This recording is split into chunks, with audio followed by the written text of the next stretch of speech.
A mysterious country house and the friends who find themselves caught up in its sinister past. A ghost story tomorrow at midnight.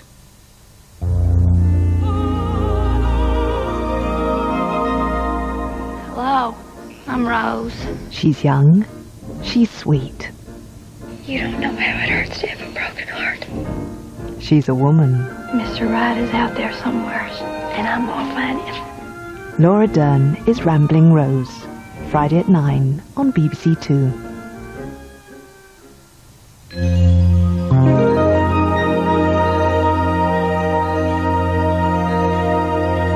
Checking on the weather now on BBC2, Ian McCaskill.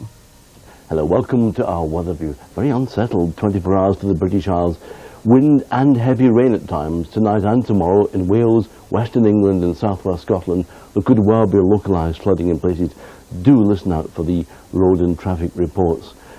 You would think this was not good news for skiers, and yes, it isn't good news, all this rain and wind, but as we go through the next 5 days, the wind's going round into the north, bringing increasing amounts of snow to continental Europe and the Alps. You'll see the reason for that. As the winds go around northwesterly, the temperature profile changed from yellow and green, mild conditions, to blue, first of all, in Scotland, then blue over much of Britain by Sunday, and that huge area of sub-zero air over the Alps grows much bigger as well. So things slowly improving over the weekend and next week for the alpine skiers. Meanwhile, a very active set of weather fronts under this huge mass of cloud. Lots of lines on the chart too, so a windy spell of weather for the next 48 hours or so. Those fronts giving that heavy rain, especially in the west of Britain, driven by those strong southwesterly winds. Very much the same sort of picture on Thursday. Gradually, though, colder air, still very windy air getting across the country. The showers in the west turning more wintry as we go through Thursday. More of that in just a minute. Tonight, it's wind and rain moving northwards. There was a little snow earlier on the Pennines. That's now moved up into southern and central and northern Scotland, and there was several inches of snow, we think, on the highlands, the higher ground particularly, and a little sleet and snow at low levels for a time as well. The temperatures are still quite low in the north of Scotland. They'll rise during the night as that milder southwestern air pushes ever northwards. Tomorrow, a cloudy, windy day everywhere. The rain and the sleet eventually reaching Shetland. It'll be dry there overnight. Dry for a time over Northern Ireland, southern Scotland and northern England, but yet more heavy rain pushing upwards during the course of the afternoon and the evening. By the end of the day, in the far west, the rain turning more and more to showers. A very windy day too everywhere. Big hours, particularly in the south and southwest. Lots of hill and coastal fog as well. Those are the average winds at lunchtime tomorrow. At least for most of us, it's going to be a mild day. 12 to 14 over England and Wales. Remarkable for the end of December. 9 or 10 over Scotland and Northern Ireland. Only 4, mind you, up in Shetland there, with rain and sleet at times as well. Brighter weather gradually getting across the country on Thursday, and the showers in the west turning wintry. Good night. I'm going to show you a deck of cards that's been banned from every casino in Europe. Really? Okay. Yeah. If you could manage to smuggle these cards into any casino in England, you'd become a millionaire overnight. Now, Tony's a millionaire already, but you'd become a millionaire overnight. I wish. So watch very carefully. Just, can you see any marks on the cards? No, none at all. None? No. Now watch, I'll cut the cards here. Just take a card for me. Any card. Okay. Show Tony the card. Done it then. Okay. Yep. Okay. Show the camera. Now watch. Can I have a look? Yes, you look as well. Yeah. Okay. Watch very carefully. Place the card anywhere you like back in the deck. Anywhere you like. Yeah. Okay, that was really easy. So watch. I'll mix the cards here like this. Now, with all great inventions, there's always one drawback. This is the drawback of this deck, okay? It's only a small drawback, but it's a drawback. Watch. To find the card...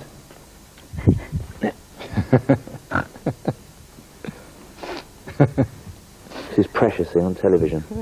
I've got it, though. Now, look. Look at that, Tony. Yeah. Judy touched the card for a second. Yeah. Look through the glasses, you can see the infrared mark of the fingertips. Just place them on. Yeah.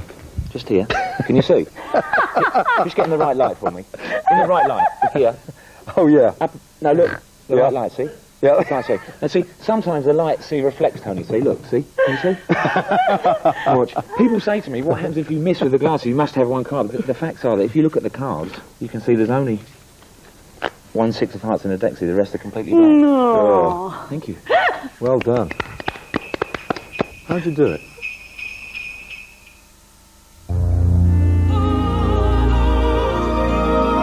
Wednesday night on BBC2 brings the film classic High Society, starring Bing Crosby, Grace Kelly and Frank Sinatra. I don't. Eyes down at 8:30 for University Challenge with Jeremy Paxman.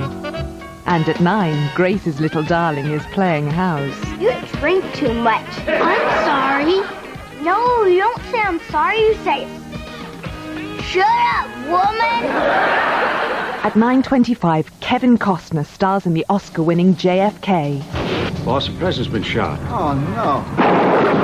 A ghost story at 12:30.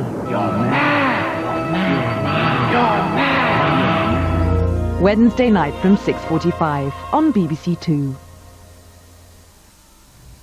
Through the night on BBC Radio 5 Live, it's Test Match Special with the latest from the fourth day of the second test between England and Australia from Melbourne. And with the time at very nearly 1:45, it's time to look at the activities of other BBC radio stations. Music through the night on radios 1 and 2. But for everyone here at BBC2 and me, Matthew Jackson, it's a very good night.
brings me a few presents to prove he was there.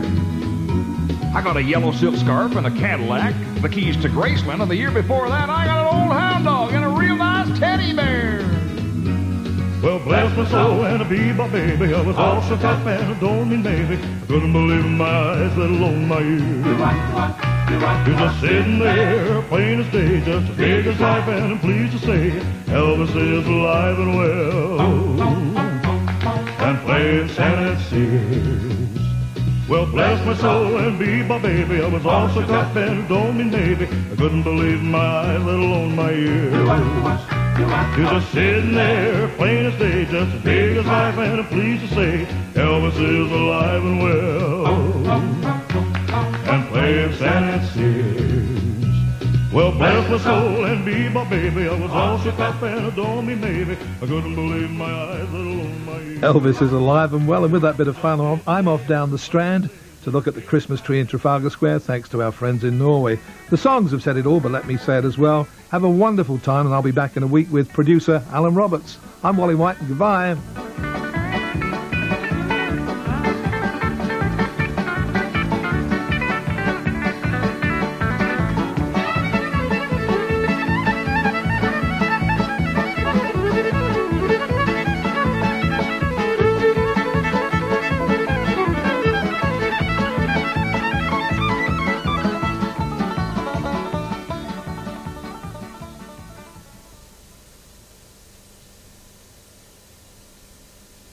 In just a moment on BBC World Service, we've 30 minutes of news and correspondence reports in News Desk.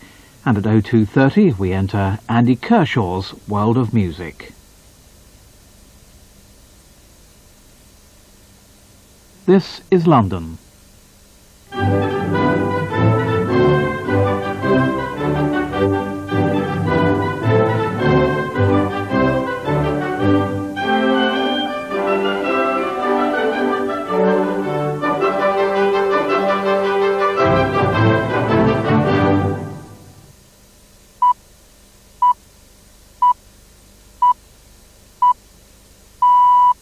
Oh, 2 hours Greenwich Mean Time. In the World Service of the BBC, this is Howard Philpott with News Desk. The headlines: Russian aircraft are reported to have been in action again over the breakaway Republic of Chechnya, near the capital, Grozny.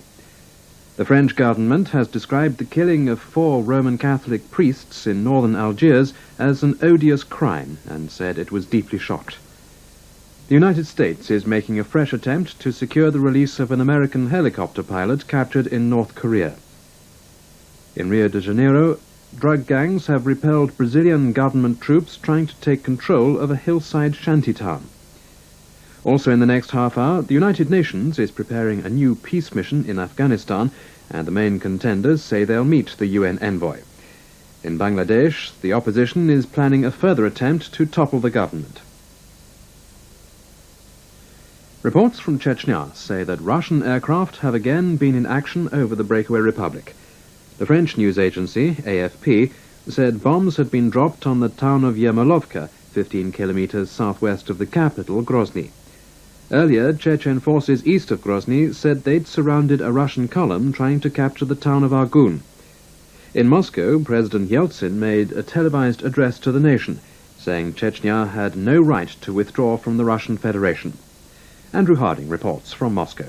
President Yeltsin had a difficult choice to make: to call off the attack on Grozny and risk allowing the Chechen government to survive, or to carry on with an operation which more and more people are warning could end in disaster.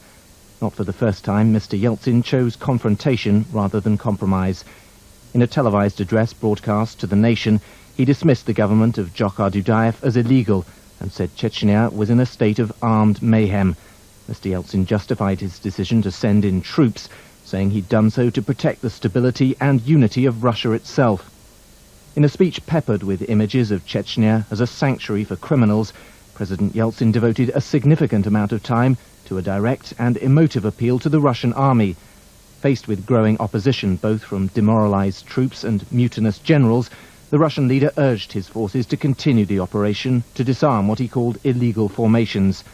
Mr. Yeltsin did briefly mention that peace talks were still possible with the current Chechen government, but he also made it clear that the Kremlin would accept nothing short of capitulation from General Djokhar Dudaev, and that still seems highly unlikely. Andrew Harding in Moscow. A number of Muslim countries have voiced disquiet over the situation in Chechnya, where Islam is the main religion. Saudi Arabia has called for a peaceful solution to the conflict, while Iran and Libya have criticized what they call the massacre of Chechen Muslims. This report by Elizabeth Blunt. Television pictures of the conflict in Chechnya, broadcast round the world, have included vivid images of Muslim fighters kneeling to pray in the snow and shouting Allahu Akbar in defiance as the Russian bombers thunder overhead.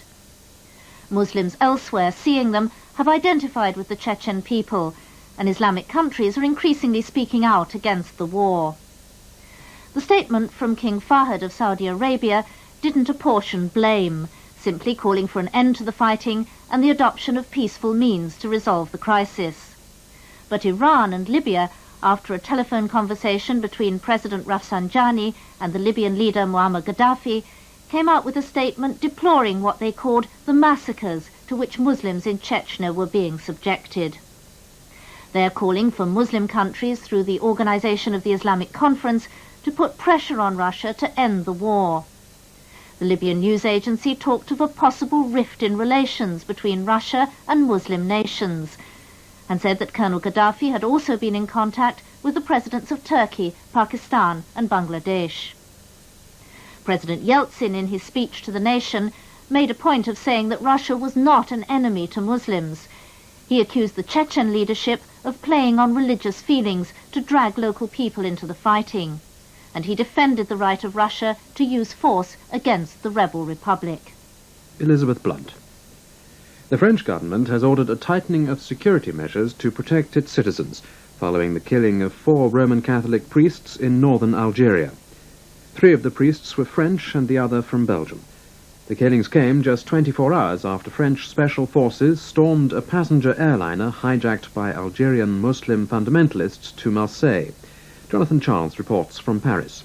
The murders are being seen in Paris as a vicious reprisal, retaliation for the killing of 4 Muslim fundamentalist hijackers at Marseille airport yesterday afternoon. France's foreign ministry says it's deeply shocked by the death of the priests, and it condemned with the utmost severity what it described as an odious crime. The ministry's repeated its appeal for all French nationals to leave Algeria immediately for their own safety. Earlier, the government had announced it was looking at possible new security measures to protect its citizens at home and abroad. In the meantime, all air and sea links with Algeria have been cut as a precaution. The French Interior Ministry has revealed that the hijacking of the jet was almost certainly a suicide mission. An anonymous call to one of France's consulates in Algeria had confirmed the authorities' suspicions. Explosives discovered on board the plane also support suggestions that the Muslim extremists plan to blow up the jet above Paris, sending it crashing down onto the French capital. Jonathan Charles in Paris. Figures just published show that 1994 was the worst on record for the killing of journalists. The International Federation of Journalists says at least 115 journalists were killed during the year, compared with 75 in 1993. The Federation says more than half of the deaths occurred in 2 countries, Rwanda and Algeria. Our diplomatic correspondent, Barnaby Mason, examines the political and commercial reasons for the rising toll. Journalists, of course, form only a tiny fraction of the countless victims of conflict around the world. But the International Federation says the tendency towards civil wars means that local journalists are much more at risk than before. In Rwanda, prominent members of the media were among those singled out by extremist Hutus at the start of the genocidal slaughter. Nearly 50 journalists died there. Algerian journalists have been targeted by Islamic militants who issued death lists and began systematically working their way through them, though there have also been allegations of journalists being killed by paramilitary groups and Algerian intelligence. The government has offered guns and training to journalists. On the telephone, the General Secretary of the International Federation of Journalists, Aidan White, gave me an idea of the pressures they're under in Algeria. Any media, any journalist who wishes to report accurately what's going on, and to report in such a way which conflicts with what the political terrorists would like them to report, is going to be at risk. This year we have had to take a number of journalists and their families out of Algeria and to provide them with safe haven and refuge in other European countries. Journalists have also been the victims of political terrorism or criminal gangs in Russia and Latin America, and a local BBC correspondent in Afghanistan was murdered during the year. But the number of journalists killed in Bosnia-Herzegovina was down slightly to 7.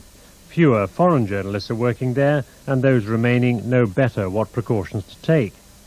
But the International Federation says that generally there's too much unprofessional and reckless journalistic activity, while competition between news organisations is leading to dangerous exploitation of media workers. Barnaby Mason reporting. Official results from the Bulgarian general election 2 weeks ago have confirmed that the Socialist Party, the former Communists, has won an absolute majority in Parliament. The electoral authorities said the Socialist Party got 125 seats in the 240-seat Parliament. Their main rivals, the Union of Democratic Forces, came second with 69 seats.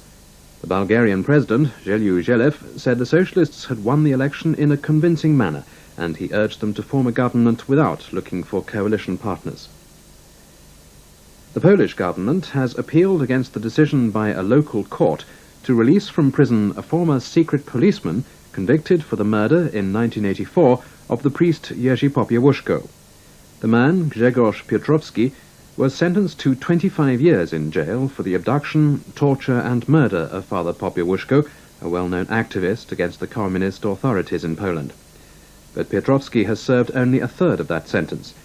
In its appeal against his release, the Polish Justice Ministry said the killing of Father Popiełuszko was disturbing to Polish society to this day.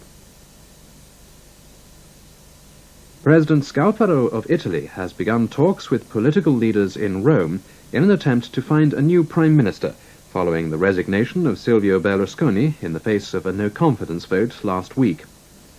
The Speaker of the Senate, Carlo Scognamiglio, said after meeting the President that the attempt to form a new government was one of the most complex and difficult political crises faced by Italy in recent years. President Scalfaro is hearing political leaders' views before deciding whether a new coalition can be formed or fresh elections will have to be held. The American-based group Human Rights Watch has called on the United States government not to allow an American company to sell cluster bombs to Turkey. The State Department, which would have to grant an export license, is considering the proposed sale. But Human Rights Watch says Turkey might use the bombs indiscriminately in its conflict with separatist Kurdish rebels. As Chris Morris reports from Washington, the Clinton administration has become increasingly concerned about abuses of human rights in the campaign against Kurdish extremists. Human Rights Watch says the sale of cluster bombs to Turkey should not be approved under any circumstance, and it calls upon the United States to monitor far more carefully how the military equipment it supplies to Turkey is actually used. The Clinton administration has already delivered much stronger warnings to Turkey about alleged abuses of human rights. It's concerned about widespread reports of brutality by the Turkish army and by the suppression of freedom of speech.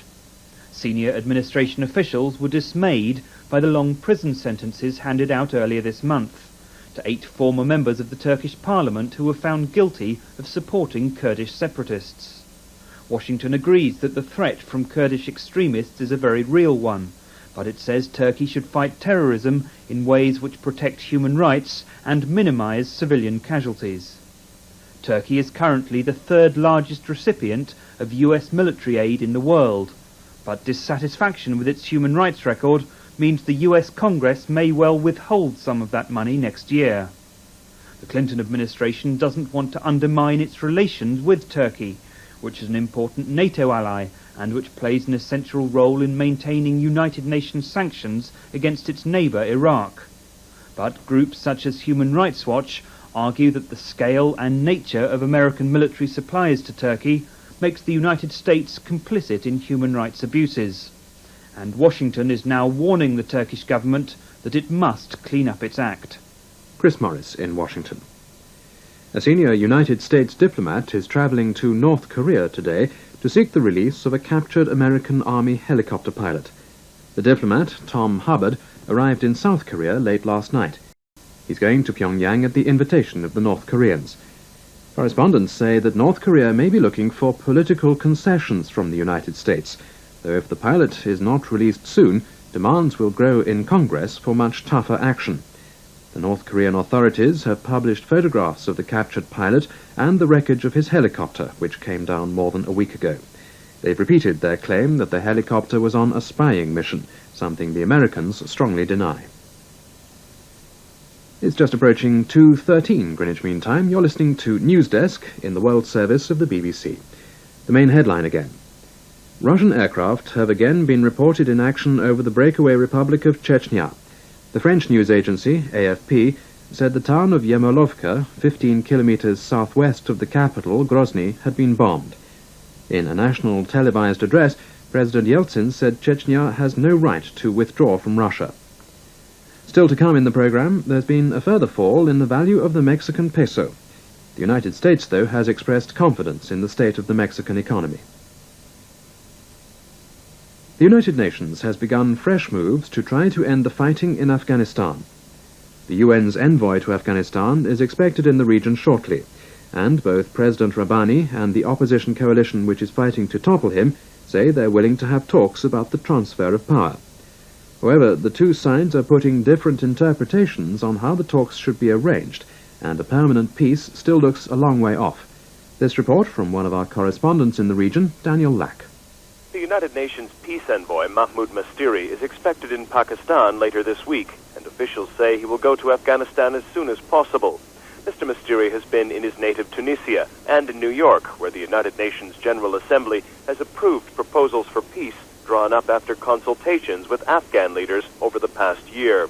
Mr. Mastiri's arrival is timely. On the 28th of December 1992, a controversial gathering of people from all over Afghanistan decided in Kabul that Burhanuddin Rabbani would be president for the next 2 years, a term that expires shortly. The opposition, led by Gulbuddin Hekmatyar, refused to recognize that meeting, and the fighting to overthrow Mr. Rabbani has been intense but inconclusive. A statement on government-run Kabul radio has said Mr. Rabbani is prepared to resign, but there will be no unilateral transfer of power. The statement called for talks with the opposition. President Rabbani's spokesman in Kabul, Abdulaziz Murad, told the BBC that the government was inviting representatives of the Afghan factions and of all 30 of the country's provinces to discuss proposals for an interim government. No date or venue had been set. Senior members of all 4 factions in the opposition have met in Peshawar, in neighboring Pakistan, and said they were willing to participate in peace talks, but not as proposed by Mr.